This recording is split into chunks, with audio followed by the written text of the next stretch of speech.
ఆయన 88,000 మందినంతా ధరించారుగా, ధరింపజేశారుగా. ఇక్కడ వేదంలో ఒక అనురాగం ఉంది. ఇంద్రదుషాణో హర్యస్వయాగి, ఇంద్రదుషాణో హర్యస్వయాగి ఓ మంత్రం. ఆశ్రమానికి వెళ్ళేటప్పుడు కదా నేలకి ఆనకుండా పైన నించున్నటువంటి ఇంద్రుడి రథం చూశాక రామచంద్ర. ఆ పచ్చటి ధ్వజాలు, గుర్రాలు అన్నీ ఉన్నాయి. లక్ష్మణ కొంచెంసేపు మనం వెయిట్ చేద్దాం అన్నారు. ఏంటంటే లోపలికి ఏం చేయాలో వాడు ఏదో కాన్ఫిడెన్స్ ఉంది. అయిన తర్వాత వల్ల ఎలా గుర్తుపెట్టారు రామచంద్రమూర్తి అన్నారు. ఇంద్రదుషాణు హర్యస్వయాగి, ఇంద్రుడి రథము నేలకి ఆనకుండా నిలబడు. అంటే యజమాని ఉన్నారు.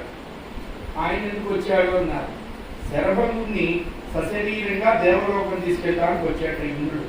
శరభంగుడు అన్నట్టు అనవసరంగా ఇట్లాంటి టైంలోనే నువ్వు ఎంటర్ అవుతావుగా, మమ్మల్ని నాశనం చేయడానికి నువ్వు పో, తొందరగా పో అన్నట్ట. నువ్వు పైకి తీసుకెళ్తా నన్ను కింద పక్కన నువ్వు పోరని ఆయన. అవతల మోక్షం నా కోసం ఎదురు చూస్తున్నదిరా. ఆ మోక్షం నువ్వు ఉన్నావని రావట్లేదు. నువ్వు బయటికి పోతే వాడు లోపలికి వస్తాడు. నువ్వు తొందరగా పోవాలి. నేను ఎవరు పిలిచారు అసలు అనవసరంగా ప్రోగ్రామ్ నాశనం చేయడానికి వస్తావు. ఇంద్రుడి దరిద్రుడు ఇంద్రుడు వణికిపోయినాడు. రామచంద్రమూర్తి వచ్చాడు. నువ్వు పోరా నాయన అంటే ఈ మెయిన్ ఎంట్రన్స్ రోజు పంపిస్తే రామచంద్రమూర్తి ఏమన్నా అనుకుంటాడని వెనక దోవ రుచిపో విన్నట్ట. ఇంద్రుడు మాతకి చెప్పాట, ఈ రూపంలో నేను ఇప్పుడు రాముడిని చూసేటువంటి అర్హత లేదు నాకు. నువ్వు రథం అక్కడ తీసుకురా, నేను ఎక్కుతాను. వెనక దోవ వచ్చి తీసుకెళ్ళిపోయినట్ట. యజమాని రాకుండా గుర్రాలు ఎలా వస్తాయి? రుక్మిణీదేవికి మొట్టమొదట స్వామివారి రథం కనపడదు. తర్వాత ఏం చూసిందన్నారు ఆవిడ, రథము యొక్క ధ్వజం కనపడ్డది. ఆ ధ్వజాన్ని మించినటువంటి ప్రకాశంతో కన్యం చంద్రమండలం స్వప్నగా చెప్తారు. నిజంగా ఆయన రాశాడా రాయలేదండి.